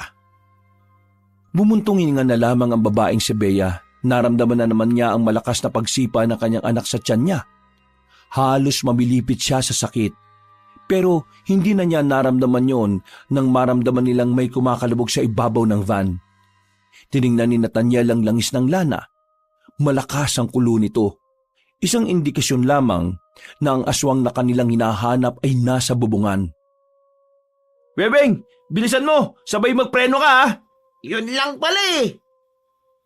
Hindi nagdalawang isip ang lalaking si Weweng. Agad-agad nitong pinaharurot ang sasakyan. Maya-maya lang din, bigla naman itong nagpreno ng malakas. Tumilapon ng aswang sa harapan. Sasagasaan ni Weweng ang aswang na yon pero nakatalon ito kaagad. Bilisan mo lang ang pagmamaneho! Hindi naman na makakahabol ang isang yan kapag nakarating na tayo sa lugar natin. Diyos ko, kanina engkanto. Ngayon aswang naman. Nung mga sandaling yon, inakala nilang tuluyan na silang nilubayan ng aswang. Pero hindi nila inakala na may nakaabang lang pala sa kanilang kamalasan. Narinig na lamang nilang pumutok ang gulong ng sinasakyan nila. Gumewang-gewang ang sasakyan, kaya napilitan si Weweng na itigil na lamang ito sa gilid kaysa maaksidente. Bumaba ang dalawang lalaki. Pagbalik ng mga ito, ay sinabi nila na may mga nakalatag na mga pako at kung ano-anong matutulis na bagay sa kalsada.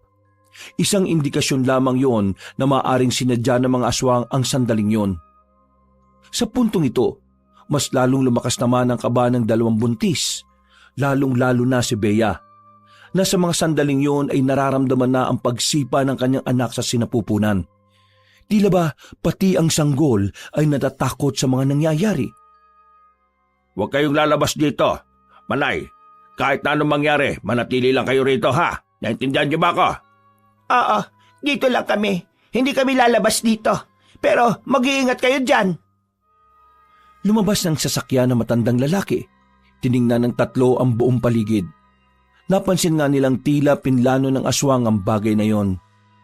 Nakaramdam na rin ng kaba ang maglololo. Alam nila na sa oras na yon, mas magiging mahirap para sa kanila ang mga mangyayari. Dahil ang kanilang kutob, hindi lang naman nag-iisa ang mga aswang na kanilang makakaharap. Lola, ayos lang po ba sila? Bakit narinig ko, hindi lang isang aswang yung makakalaban nila? Eh di ba isa lang naman yung kanina? Yun yung sinasabi ko sa inyo nung nakaraan. Maaring marami pang mga aswang dito sa Capiz pero naghahanap pa lang sila ng tamang pagkakataon para lumabas. At parang palagay ko, para sa kanila, ito na ang tamang pagkakataon. Halos 2 minutong tahimik lang ang paligid.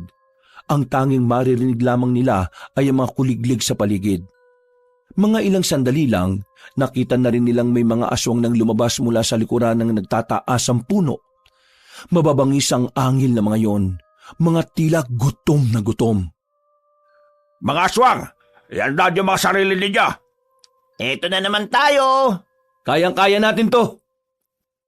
Nagsimula ang laban.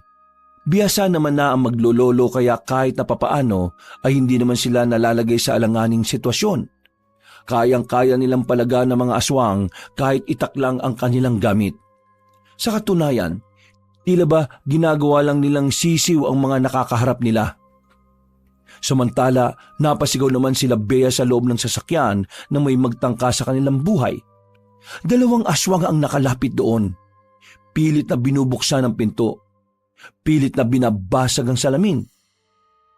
Lola, Diyos ko, anong gagawin natin? Naku po, Diyos ko. Huwag kayong mataranta. Mas lalo lang kayong mahihirapan kapag natataranta kayo. Dumami ang mga aswang na nakapalibot sa sasakyan. Noong mga sandaling yon, mabuti na lamang binalikan sila ni Nathaniel. Pinagtatataga ng binata ang mga aswang na yon, dahilan para magpulasa ng mga nilalang. Kailangan na natin makalis dito. Seryoso ka ba? Aalis tayo? Ang daming aswang dyan sa labas. Mas mahirapan tayo mamaya kapag mas dumami pa sila. Kaya habang kakunti pa lang, kailangan na nating lisanin ang lugar na ito. Tingin ko tama siya, Mare. Tara na. Magtiwala na lang tayo sa kanila. Kahit na takot pa rin sa mga sandaling yon, sumunod na lang din si Bea. Sobrang nag-aalala na rin kasi siya sa kanyang dinadalang sanggol. Pero laking pasalamat na lang niya kasi kahit na papaano malakas pa rin ang kapit ng bata. Matapos kalabanin ng maglololo ang unang grupo ng aswang, nagmamadali na rin nilang nilinisan ang parting yon ng daan.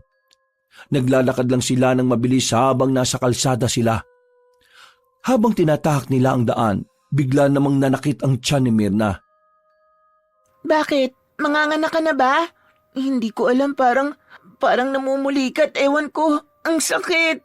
Nako, ayos lang ba sa'yo na hilutin ko ang tiyan mo, iha? Sige na po, sobrang sakit eh. Lo, kung tatagal tayo dito, baka maabutan tayo. Sasaglitin lang natin. Baka mamaya mapahamak yung sanggol sa tiyan niya kung lumala ang sakit ng tiyan niya. Weng, bantayan natin yung paligid, dali. Ang sakit, Diyos ko, ang sakit. Umalma ka lang, iha. Naninigas lang ang tiyan mo pero hindi ka pa manganganak. Mang Murong, dahan-dahan lang ah. Baka kung anong mangyari sa kaibigan ko. Huwag ka mag-alala.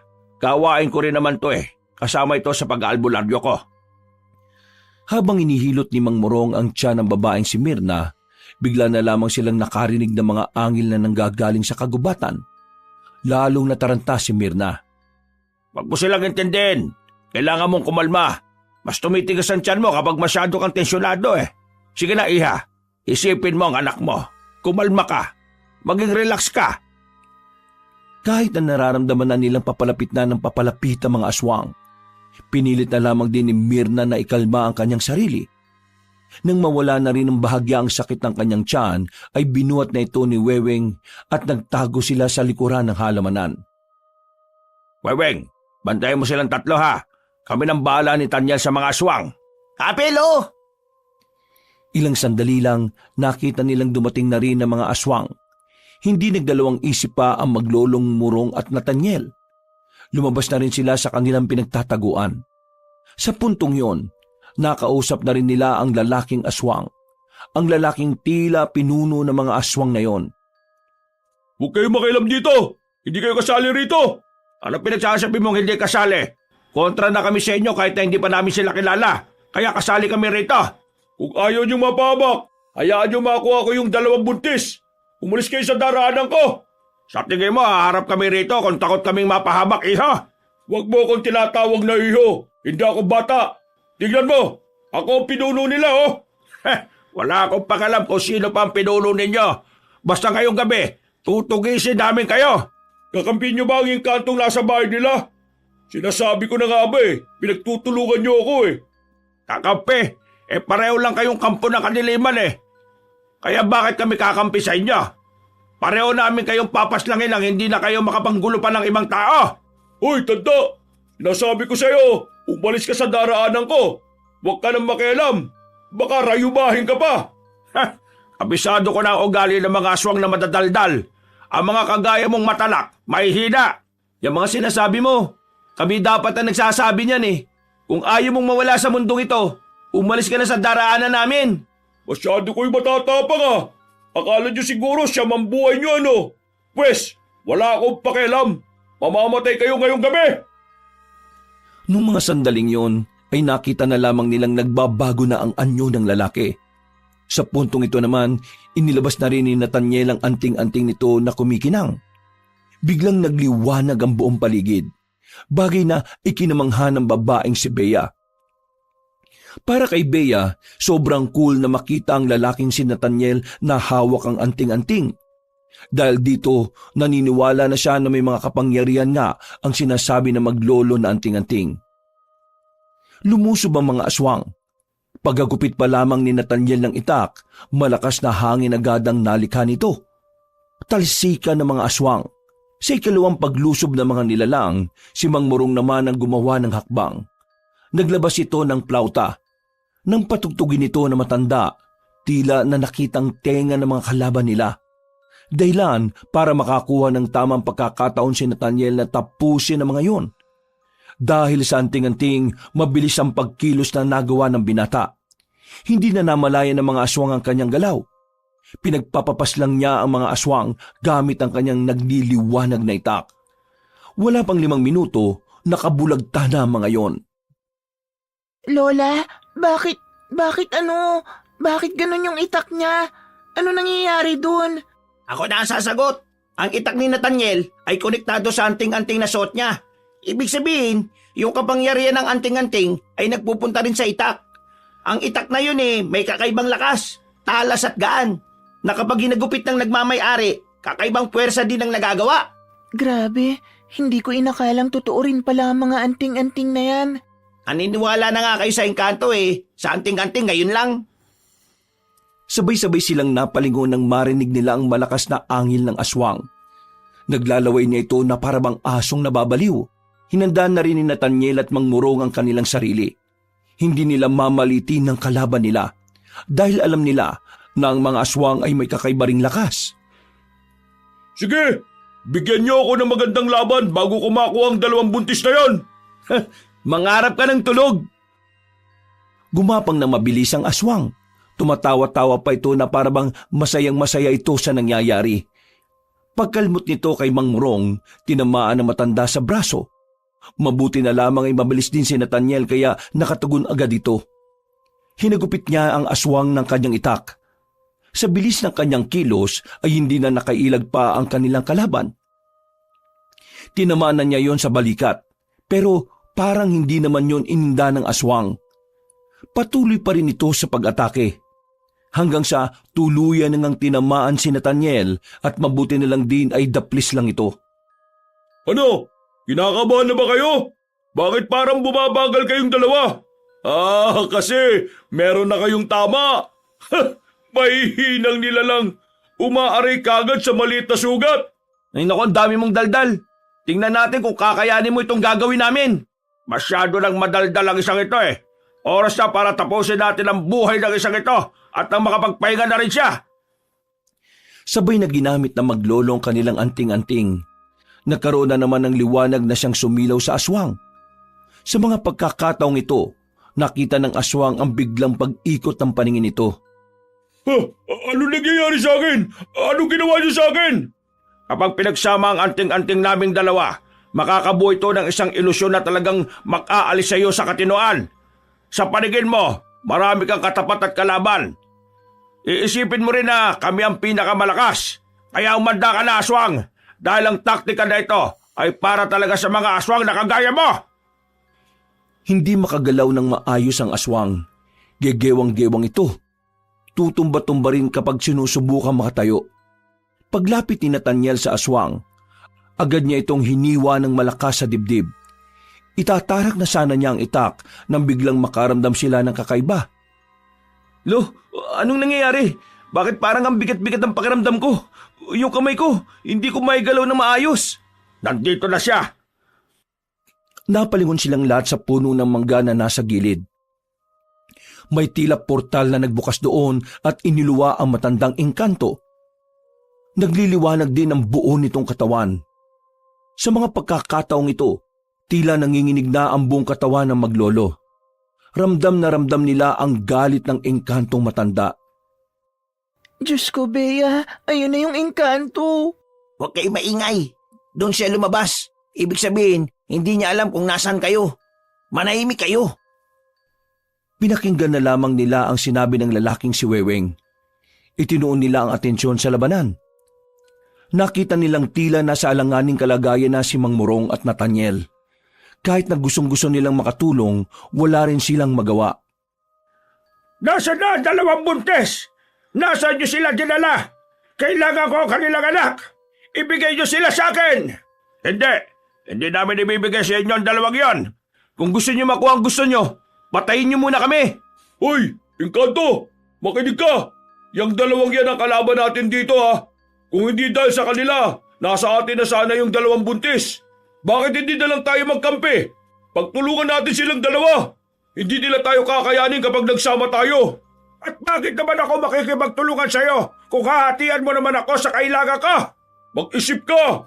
Kung hindi ka makikipagtulungan sa akin, wala kang mapapala sa mga yan. Bakit? Akala mo ba porke engkanto ka, kakayanin mo sila? Siguro ngayon, kampante ka, kasi kararating mo lang.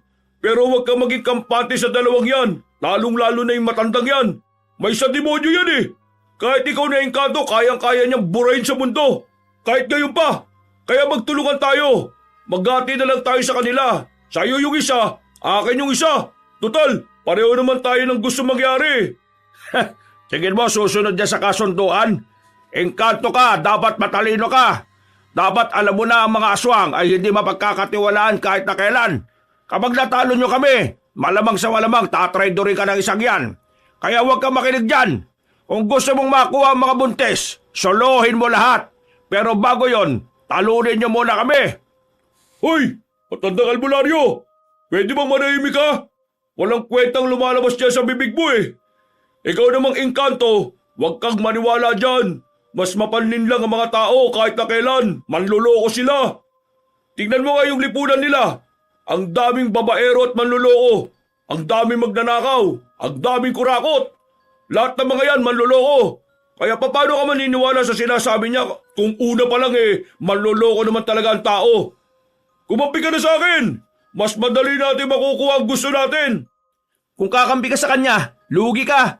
Tingnan mo siya oh. Nanghihina na siya. Wala nang maiambag yan sa laban. Ikaw na lang lahat ng gagawa para matalo kami. Habang siya, naghihintay na lang na makakuha ang gusto niya. Engkanto matanda! Hindi ka dapat makipagkampihan dyan sa aswang na yan. Kung ako sa'yo, unahin mong paslangin ang aswang na yan dahil magiging hadlang pa. Isa ka bang siraulo ko eh. Nilalason yung utak ng engkantong yan eh. Sa akin ka makinig, engkanto. Nililinlang ka lang nila ngayon. Bakit ako makikinig sa inyong tatlo? May sarili akong layunin kung bakit ko ito ginagawa. Kaya ikaw, Aswang, kayong dalawang manunugis at albularyo, sabay-sabay ko kayong papaslagin. Sabay-sabay ko kayong ibabaw sa lupa. Aangkinin ko ang dalawang buntis at ako ang magiging ama ng kanilang mga dinadalang sanggol. Nathaniel, yanda mo sarili mo. Malalang kalaban tong engkanto na to. Humanda na kayong tatlo! Magsasabay-sabay ko kayo! Biglang dumilim ang paningin ng maglolo. Naramdaman na lamang nila na nasa gilidan nila ang matandang engkanto. Sa hindi malamang dahilan, biglang naramdaman nila ang suntok nito sa kanilang tagiliran. Hindi yun sobrang lakas, pero yung epekto nito sa kanilang katawan ay mabigat. Naramdaman nilang parang bigla na lamang may nakapasan sa balikat nila. Nag-init din ang kanilang katawan. Yan! Ganyan nga! Parusahan mo sila! Lo, tayo lang inaano niya. Mukhang magkakampihan silang dalawa. Nako, naloko na talaga.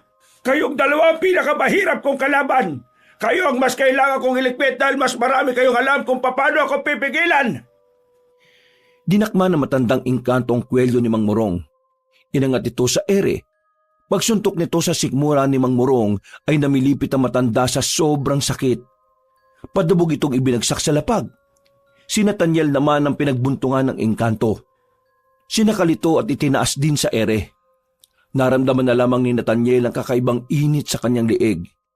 Hindi siya nasasakal pero parang napapaso na ang balat niya. Bata ka pa! Marami ka pa sanang magagawa sa buhay mo! Pero mas pinili mong kalabanin ng engkantong kagaya ka! Papaslangin kita ngayon kung hindi mo ituturo sa akin kung nasaan ang dalawang buntis! Nung mga sandaling yun, kabadong-kabado na sila Bea. Natatakot na ang dalaga na baka kung ano nang mangyari sa kanila. Sumagi na rin sa kanyang isipan na lumabas na lang din sa kanilang pinagtataguan para iligtas si Nathaniel at Mang Morong. Pero nang gagawin na niya yon, ay pinigilan siya ni Weweng. Bakit mo ko pinipigilan? Kapag lumabas ka, masisira ang plano nila. Kumalma ka lang, walang mangyayari masama sa kanila. Bulag ka ba? Nakikita mo naman kung anong kalagayan nila eh. Anong walang mangyayari masama? Matagal na nilang ginagawa yan, oh. Tingin mo, hayaan lang nilang mamatay sila sa ganyang paraan? Bea, makinig na lang tayo sa kanila. Di hamak na mas kilala niya yung dalawa kaysa sa atin. Apo, sige na, kumalma ka. Ipagdasal na lang natin na sana ay walang mangyaring masama sa kanila. Mas lalong kinabahan si Bea nang marinig ang umaaray na lalaking si Nathaniel. Nakita na lamang nilang nasa lapag na ang binata. Pinagsisipa ito ng matandang engkanto at kita nilang tila hindi na makatayo na maayos si Nathaniel. Sasabihin mo ba sa akin kung nasaan sila o tatanggapin mo na lang ang kamatayan mo? Tatanggapin ang kamatayan? Tingin mo, naging manunugis ako para tanggapin ang kamatayan ng walang ginagawa? Hibang ka na yata! Kung ganon, handang-handa ka na pala talagang mamatay. Sige, kung yan ang gusto mo, ay yan din ang ibibigay ko sa iyo. Yan! Tama ang ginagawa mo! Patayin mo na yung dalawang yan! Merong kinuwang patalim ang matandang engkanto. Akmang itatarak na nito ang punyal kay Nathaniel nang biglang magsalita si Mang Morong. Naagaw nito ang atensyon ng engkanto kaya sandali itong napatigil. Masyado kayatang laging kampante, kaibigang engkanto. Anong pinagsasabi mo? Patapos na ako sa huling kabanata ng tahimik na ritual. Tahimik na alin? Kapangyarihan ng langit, ipagkalubos sa akin ang liwanag na siyang pupuksa sa kadiliman. Kalikasan at kamalayan, karunungan at kapayapaan, ibigay sa akin ang kapangyarihang pupuksa sa dugo ng kadiliman. Nanlalaki ang mga mata ng engkanto na matapos magsalita ni Mang Morong. Ilang sandali lamang, biglang humangin ng malakas. Nabitiwan ng engkanto ang lalaking si Nathaniel. Sa lakas ng hangin, parang tinatangay na rin ito. Nagkasundo ang langit at lupa upang ang kagaya mong kampo ng kasamaan ay mawala na sa mundong ito. Hindi ka na makakabalik sa iyong pinagmulan dahil mawawala ka na ng tuluyan. Tatangkain pa sana ng engkanto na makabalik sa lagusan pero laking gulat nito nang bigla na lamang nawala yon. Sa puntong ito, kinabahan na ito at sinubukan ng makaatake sa maglolo. Pero biglang humarang si Nathaniel. Takang-taka ang engkanto dahil tila biglang lumakas ulit ang lalaki. Masyado ka nagpapaniwala na kaya mo ko, no? Pwes, para sabihin ko sa'yo, nahulog ka lang sa palabas namin. Napaypay ka na kanina! Oo, kasi yun ang pinakita ko sa'yo. Kahit hindi naman totoo, nagpanggap lang ako. Hinugot ni Nathaniel ang kanyang itak at saka itinarak sa dibdib ng engkanto. Maya-maya pa, inilabas na rin ni Mang Murong ang botelya na parang kasing haba at kapal lang ng hinlalaking daliri. Ginamit naman ni Nathaniel ang kanyang anting-anting. Naglikha na naman ito ng malakas na liwanag. Kasabay ng hangin, unti-unting hinigop ng botelyang engkanto matanda. Nang mawala ang liwanag at hangin, nawala na rin ang engkanto. Naipasok na ito sa botelya.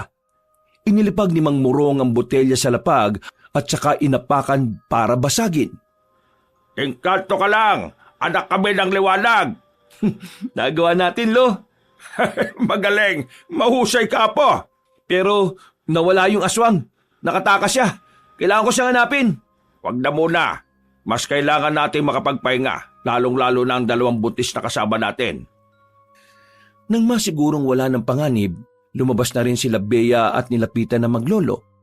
Nakahinga na rin sila ng maluwag. Nawala na rin ang kanilang pagkabahala. Mabuti naman at ligtas na kayong dalawa. Hindi na tayo susundan ng aswang. Wala na rin ang engkanto. Kaya makakauwi na tayo. Kailangan na lang natin maghintay ng dadaan. Kung wala tayong magagawa. Maglalakad tayo papunta sa amin. Sandali lang, gaano po ba kalayo yung sa inyo? Baka hindi namin kayanin ni Bea. Huwag kang mag-alala. Nandiyan naman si Weweng at Nathaniel. Bubuhatin nila kayo. Doon naman. Alam mo namang hindi kami magkasundo ng isa dyan eh. Hindi ako papabuhat kung yan lang din naman. Pambihira naman kayong dalawa, oh. Nalagay na nga sa langanin ng buhay ng lahat nag-aaway pa rin kayo. Kung yan lang naman ang problema ninyo, madali lang yan solusyonan.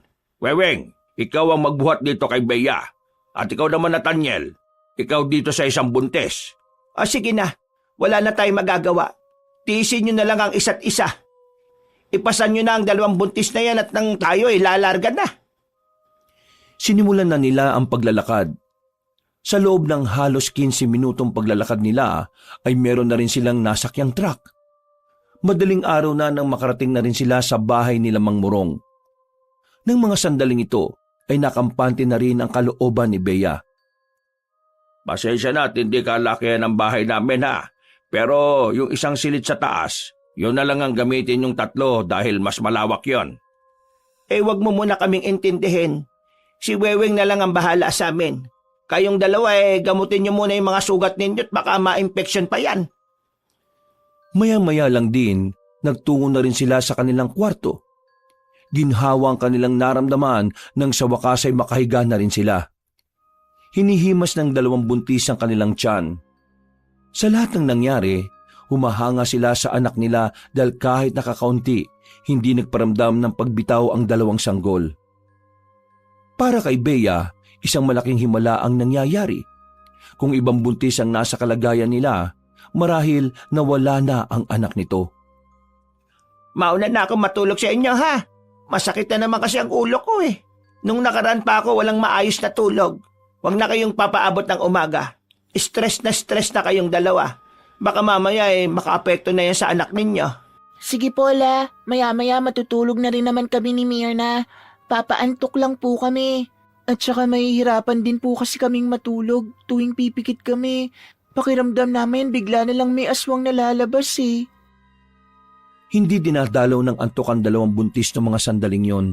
Hindi nila maiwasang maging tamang hinala sa kanilang paligid.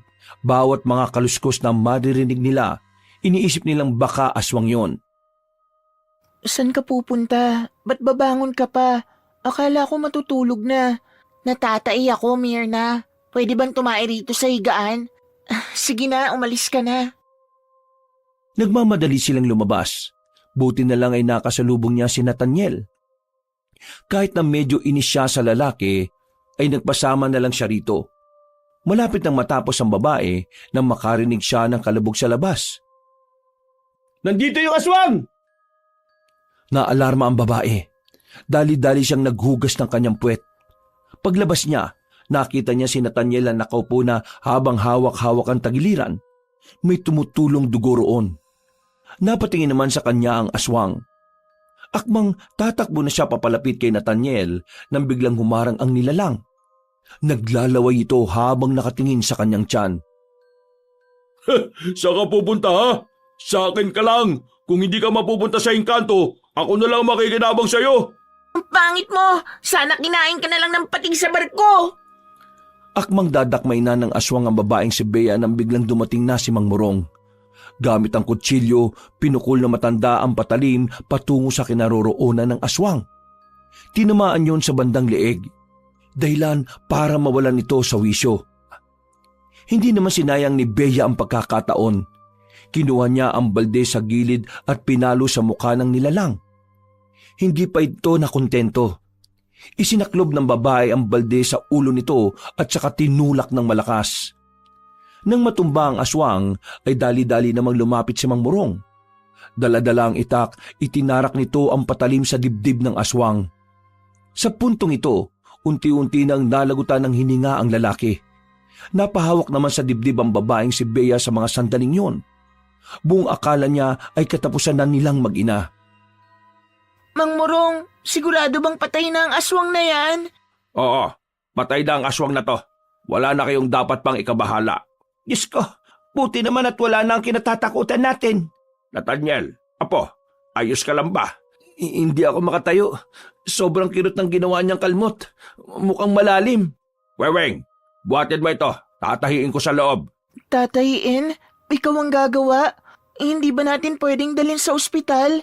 Hindi usong ospital sa amin. Ako ang gumagamot dito ng mga sugat. Kaya wala kayong dapat na ipag-alala. Binuhat na ni Weweng ang binatang si Nathaniel at dinala na rin sa loob. Umaga na nang matapos ang paggagamot ni Mang Morong. Ang bangkay naman ng aswang ay inilagay nila sa drum at sinunog. Ngayong natalo na natin ang aswang at ang engkanto, siguro pwede na kayong bumalik kung saan man kayo nakatira. Hindi ligtas ang buhay niyo rito sa Kapis. Ayoko pa sanang umuwi sa amin. Ayoko nang balikan ng asawa ko. Ako, babalikan ko ang asawa ko. Biyanan ko lang naman talaga ang problema ko eh. Mirna, mas makabubuti kung dito ka muna hanggang sa mga anak na kayong dalawa. Sa dami nang nangyari, baka sa biyahe pa ay mapahamak ang anak mo. Kailangan mo ng pahinga. Kayong dalawa ni Bea. Ang gawin nyo, kontakin nyo mga asawa ninyo at ipaalam nyo na nasa maayos kayong kalagayan. Tumango na lamang ang dalawang babae. Mga ilang oras lang ang nakalipas, kinausap nila ang mga asawa nila sa telepono. Si Mirna, nagkasundo sila ng kanyang asawa na uuwi lamang ito kapag hindi na makikialam ang biyanan. Habang si Bea naman, tuluyan na siyang nakipaghiwalay sa kanyang asawa. Hindi na niya kaya pang tiisin ang pagiging walang kwenta ng lalaking yon. Mabilis na lumipas sa mga buwan, nanganak na si Bea at Mirna. Parehong lalaki ang kanilang anak. Malusog at wala man lang kahit na anong problema. Sa palagay nila, isang malaking himala para sa kanila ang pangyayaring yon. Sa dami kasi ng mga masasamang nangyari sa kanila, nanatiling matibay ang dalawang sanggol. Nang magkaroon na ng pagkakataong makauwi, bumalik na si Mirna sa kanyang asawa at nagsimulang muli. Habang si Bea naman, mas pinili na lamang niyang tumira sa Kapis kasama ng kanyang lola. Doon na niya balak palakihin ang kanyang anak. Kinuha niya mga ninong ang maglololo at sa paglipas ng mga taon, unti-unti na rin napalapit ang kanyang kalooban kay Nathaniel. Kahit siya, hindi niya rin inakala na darating ang oras na ang lalaking kinaiinisan niya ay siya pa palang magugustuhan niya. Sa ngayon, masaya si Bea sa samahan nila ng binata. Nagpapasalamat siyang tinanggap siya nito ng buong buo at walang halong panghuhusga. Wakas! Mare, kaya mo pa ba? Parang hirap na yata.